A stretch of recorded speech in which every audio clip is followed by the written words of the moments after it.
Hey, it's Wednesday morning now, day after the two screenings in Tolowa. Both went really well. There was about 14 people at the senior screening, and then there was maybe around 20 or so at the 6 p.m. screening. Went great. Some very good comments that lots of people shared. Lots of great questions. A good portion of the audience is the board of directors and the board from a local film festival. I think it's been around for about 3 years. It's the Brookings Film Festival. I'm not sure what the name of it was, but yeah, I talked with a lot of board of directors before and then after the film about it. So that was fun. They have, sometimes filmmakers have some interesting questions that you don't get all the time. So that was kind of interesting, but just a really good positive feedback, great discussion at both screenings. They were kind enough to give me another night here at the hotel with the Tolowa, and I'm spending today focused on finishing a revise, pretty much the full revision from what I did on the plane on the way here, and then hopefully today to get through the script, my new film called Finding Hojo. That's what I'm looking at doing, and if I need to go into tomorrow morning or book another night at the hotel tomorrow, I'll spend all the day today and tomorrow. I'll probably get out for an hour here or there just to escape the locked up writer's room and just focus on getting this revision done and seeing where it stands. So already kicked off the day with some scriptures, with a prayer asking for that guidance with this film.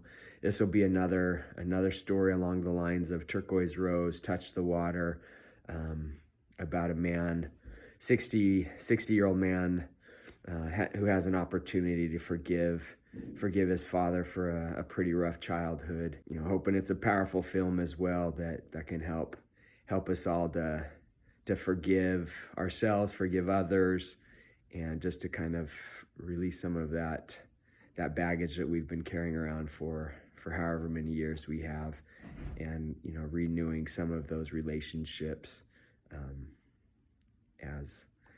as we can. So that's the heart of the film, but ready to jump into it, to get rolling with that.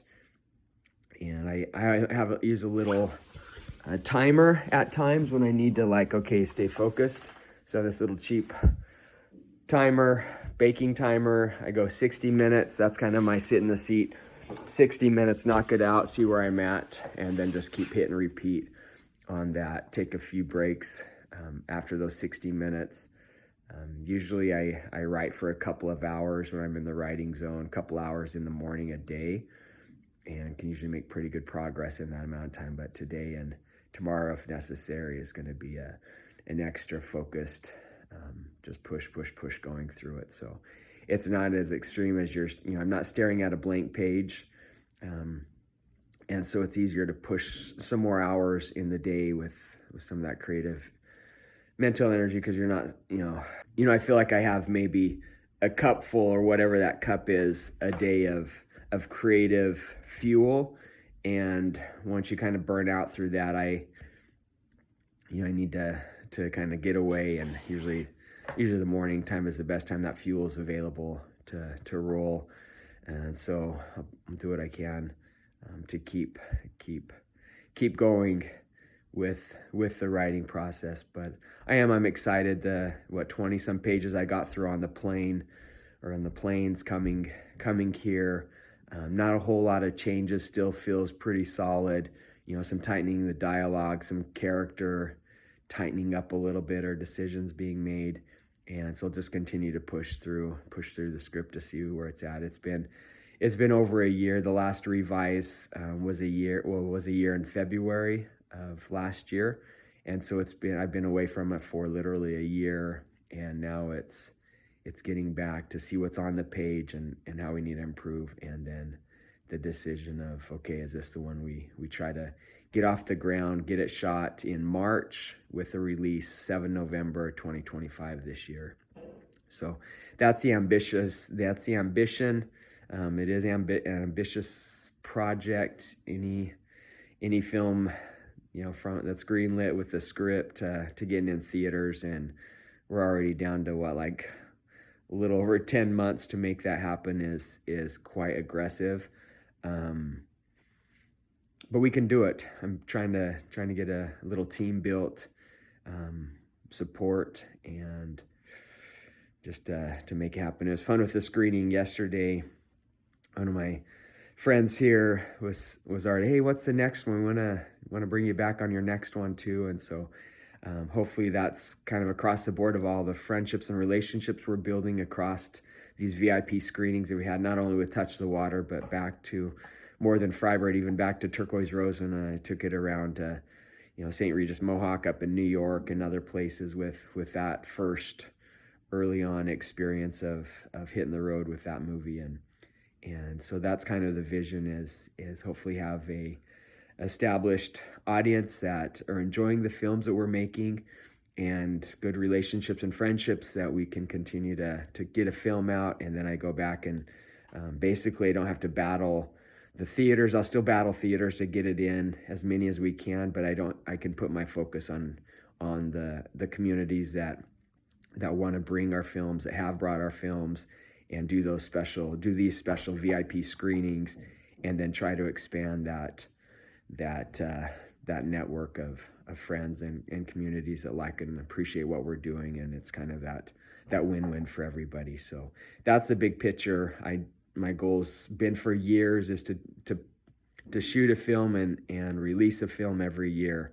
Ideally, I'm shooting the film this year, and then in 2026, I'm releasing it, so it's not a crazy mad dash 10-month from A to B or A to Z, but it's a film shot, and then I have the whole next year to start marketing it, trailer, and start setting up those screening routes and getting into what theaters we can while we're making the next one. And so that's the big picture, the big vision for me.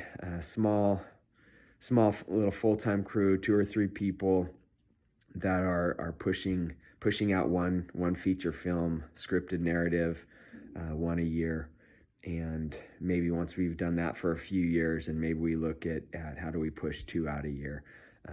But that's the grand vision I have, is let's just get 1 a year and keep rolling from there. So I'm finding myself kind of avoiding writing right now, and I've been sharing these things, talking with you, and I'm looking at the clock. It's 8:30. Like, I could have had 30 minutes already in, but I realize I do that. I start to clean the house. I start to get other things organized. I want to jump into my Google Sheets, Google Docs, and start organizing, refining them, which is things that could help. But it's not the writing. I'm going to sit, get up, I'm going to sit in this seat and go for an hour, take a break, and then hit another hour, and just kind of keep doing that, leapfrogging that way until we get this revision done. So I want to keep talking and keep away from writing. But once I hit that timer, once I hit that timer, it's like, okay, I'm on, forget it, get after it. So timer's been a good tool I've used probably about 2 years, maybe 3. An actual timer before I kind of use a clock, but the timer is good because if I get up, I stop that timer. Like, oh, you're taking a break, it's not counting. You got to be in the chair writing, or get up. And if I get up and that timer keeps going, then I've got to mentally keep thinking about it and keep pushing myself, as if I'm answering to a boss that's only paying me for when I'm working and that timer's going. So enough said. Let's get to work. Whee!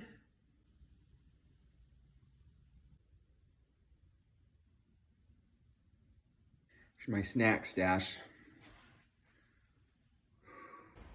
Well, taking a quick little walk break. It's been 3 hours. I've been pounding through the script, revising. I have 20 pages left, so quick little walk, a few little snacks, and then gonna jump back in and get through that last 20 pages. So going pretty good, and kind of see how it is when I finish up, but yeah, it's work.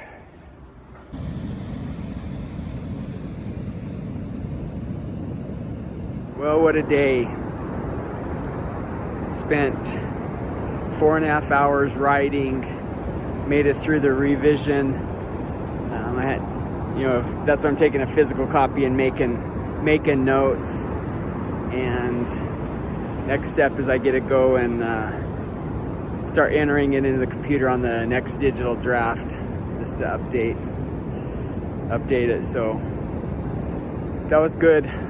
First time I've ever kind of been in a hotel, locked myself in for 4.5 hours to try to get the film script to where it needs to be.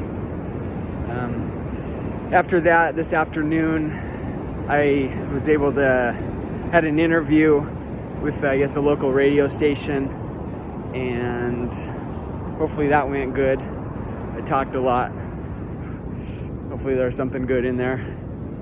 And then I got a tour of the education building, so that was fun. There's a lot going on in the education building. So it was a neat house. It used to be a house, and so it definitely wasn't a corporate feel. It's kind of fun, the nooks and crannies and how they were using the space with all they have going on there, which was really cool. I was able to see a little smokehouse that someone made, and they've smoked a lot of salmon in it and such. So that was neat to see that. And then I wish I could have just recorded the whole thing. We went to where they were making canoes. The community was given a big redwood or a couple of redwood trees that had fallen down at some point from the national park, and they were making canoes, kind of old style. So that was really neat just to see the effort that was going into the canoes. I was able to grab a little still photo. But what amazing things are just so different outside of my understanding wheelhouse, living on the ocean with the natural resources and such that's here. So it's been a good day. Rest of the day I'll probably go write a little bit more and then just get some more work done, and then get ready. Tomorrow I hopefully will get all the revisions of the script put in to have that new digital copy, and then I start driving south to Hoopa, where I show the film on Friday. So that's kind of the plan and where everything's at for now.